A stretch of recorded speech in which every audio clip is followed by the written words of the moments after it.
Hola Bafetu, hola Bafetu, hola Bafetu. Welcome back. Welcome to Divaland Football Channel, Kaizer Chiefs Football Channel. Football from the fans' perspective. I am speaking, today we're speaking Soweto Teams, speaking Orlando Pirates, we're speaking Kaizer Chiefs. The teams are troubled. Kaizer Chiefs is playing Baroka on the 29th of March, of February, we're playing Baroka. And then the next week, the following week, we're playing Orlando Pirates on the 5th of March. It is a derby, and it's going to be an interesting one. The teams are not doing well, and still Orlando Pirates are still within, two cup competitions, the PSL league title and Nedbank Cup. We are out of Nedbank. We are only in the part of the chasing packs in PSL. It doesn't look inspiring, doesn't look promising, but we are there. Orlando Pirates is, I think, they're number 2 or number 3. They're on top of us. They leading Kaizer Chiefs with 2 points, but we are 3 games behind Orlando Pirates. So there's struggles. There's really visible struggles. They played 0-0 against Golden Arrows. The last game they played, Orlando Pirates against Golden Arrows, 0-0. The goals they're not coming. They're just not coming. And the whole saga around Gabadinho Mhango is hence, it is hyped. Hence, it is the most talked about thing, because the team is not scoring, the team is not winning games as it's supposed to win, and the goal scorer, the last top goal scorer of the team, is not even making it into the bench, and I think fans are justified, and everyone is well within their rights to ask questions around Gabadinho Mhango. But before we get into that, if you're new in the channel, I would like to encourage you to subscribe and turn on the notification button. And if you enjoy this video, let's give it a like, and let us enjoy conversations in the comment section. And yeah, man, I want to speak about around the Gabadinho Mhango issue. Is that Gabadinho Mhango's snap from the team is really creating unnecessary pressure for Soweto Derby and coach Ncikazi.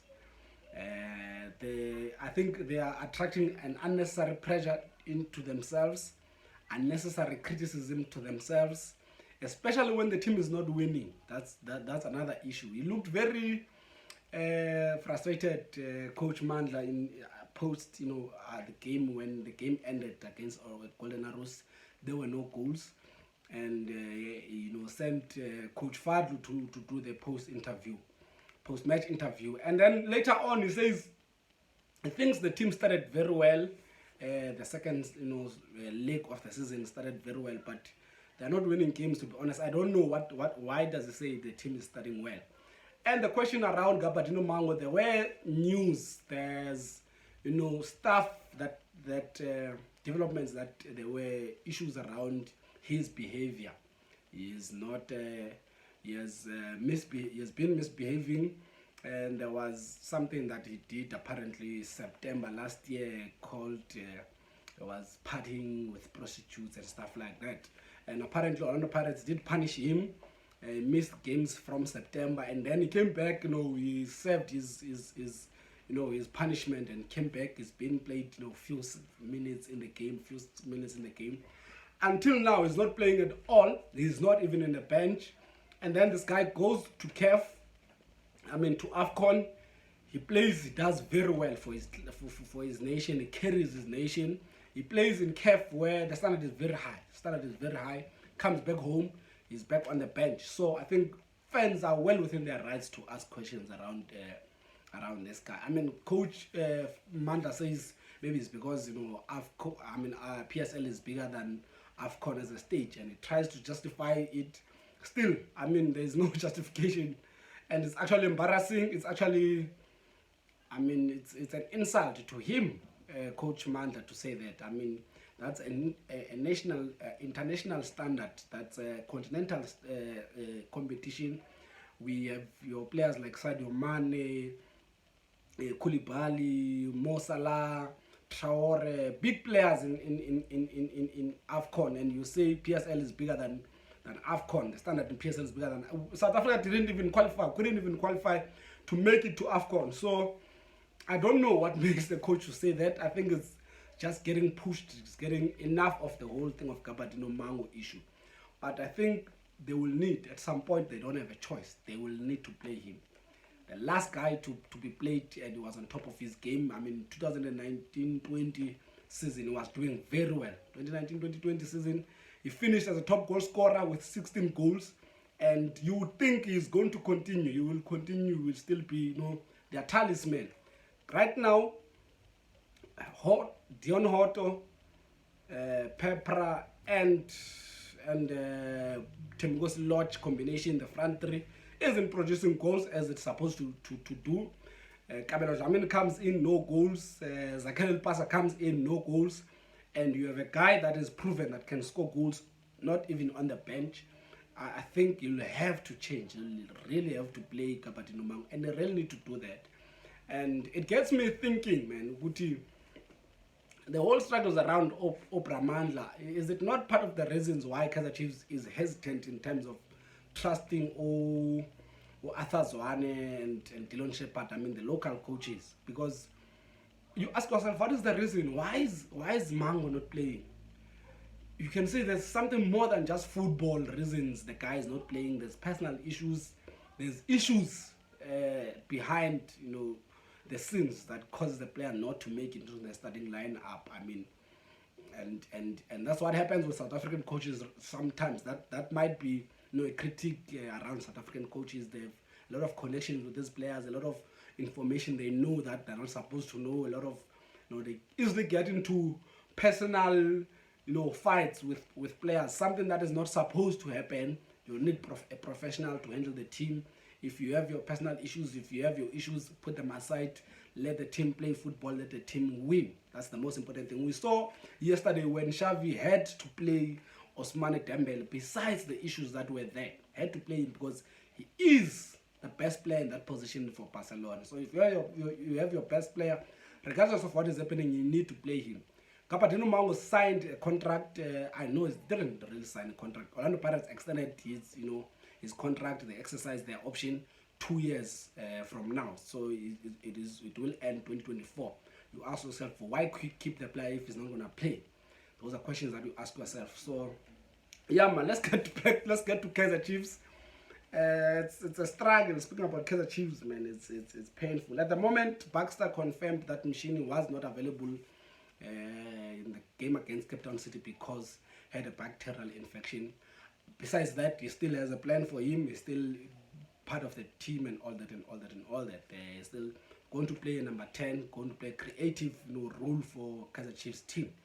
I think that kind of put us in that confidence. But the question I ask myself is that if Mshini is not around, you go back to your 7 defenders, 8 defenders, the same formation you played last season. So it's hard to really believe what he's saying. It's hard to even to believe that the guy is going to be played throughout the season. It's very hard. It's very hard to believe that.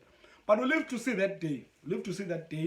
The question is, where are we going with this guy? Where are we going with Stuart Baxter? What is the plan? There is no clear plan. There is no clear direction as to where we are going. He says we are building a team. That's what he says. He says we're building a team. We are trying to build a team. And really, as Kaizer Chiefs fans, we don't see the building. We don't see a foundation of that building.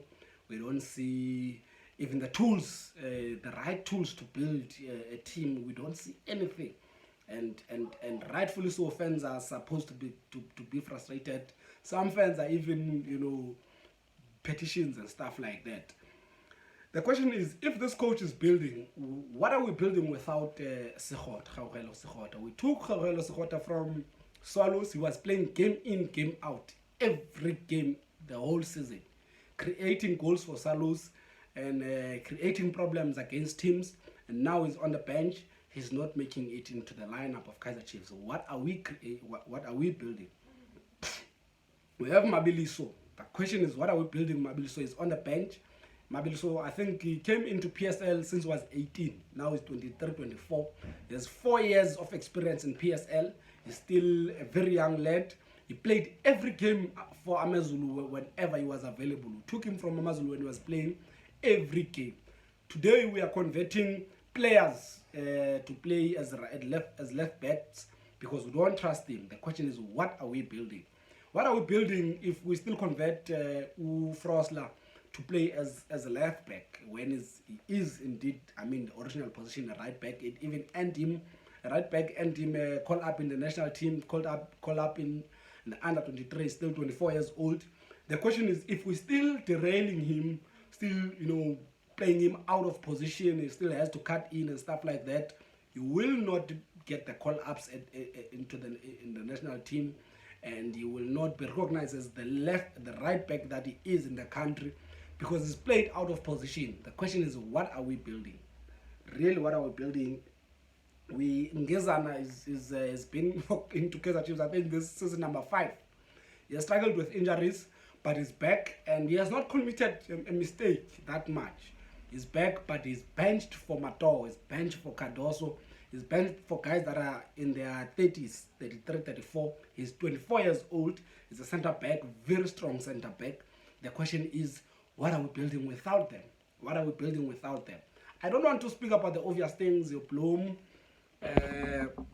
your Ngobo, your others. I don't want to speak about them. There is news now, I just read that the coach wants to promote Shabalala into the first team, and I'm asking myself to do what? Because this coach does not believe in the young players.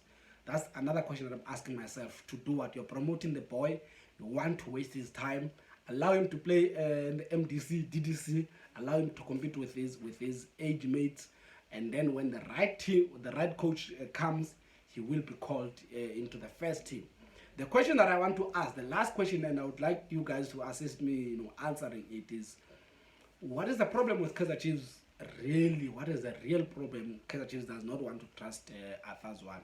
He was assistant of Middentop, assistant of Hunt.